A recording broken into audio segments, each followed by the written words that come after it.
was the hottest fire they had been to in 27 years. I remember my mom screaming, "Get out now." I was inside my parents' house. Some instinct made me go check the stairs. As soon as I opened them, all I could see was smoke. Travis had to punch out the screen window because that was our only exit point. You know, the first thing I saw was that Rachel was on the ground And ended up having a brain bleed and a skull fracture. Doctors had little to no time to figure out whether the baby was okay. But actually none of my burns were from the flames. When I fell, they saw blood coming from my head, and until the paramedics got there, they didn't want to move me. So once we got to the hospital, I had an emergency C-section. They had never done this before, but they had to cut through third-degree burns to do my C-section. I woke up the next day after 12 hours. It was weird because, you know, you wake up in the hospital and neither Rachel or I, we weren't in the same room. But Dad had no idea how much danger his baby was in. I knew that my baby was somewhere in the hospital.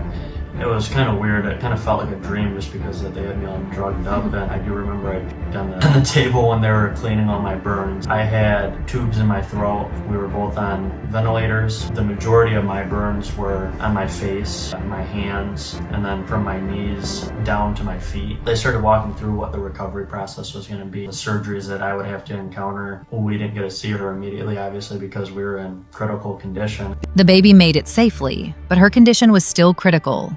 But I hit my head on the cement. They didn't know how serious the injury was. They didn't want to move me in case it got worse. Just from laying in the driveway, that's where all my burns came from. That first week in the hospital, they did a whole lot of testing to make sure that her brain was healing. Her thinking and memory and all of that stuff was all in line. A lot of MRIs. I Pretty had much all 5 of them. staples in the back of my head. This disaster gave opportunity for their daughter's name to have a whole new meaning. The first time that we got to see her, we were together and they wheeled Brinley in. Travis was able to tell them her name. My older brother looked up the meaning of her name. Her name means burned clearing. We threw out the biblical meaning, which now is kind of funny just with the circumstances. It's got her own biblical meaning though. Looking back, they know survival wasn't guaranteed, and every day after felt like something they were never promised. Just so thankful and just so blessed to be alive. Every day after that was just mind-blowing. My mom, she just had tears coming down her face and said, "Mom, don't cry.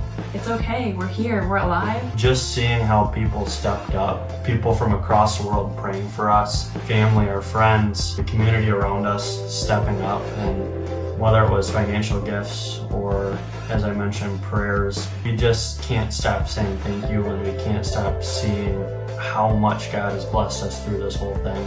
Isn't this a story of miracles?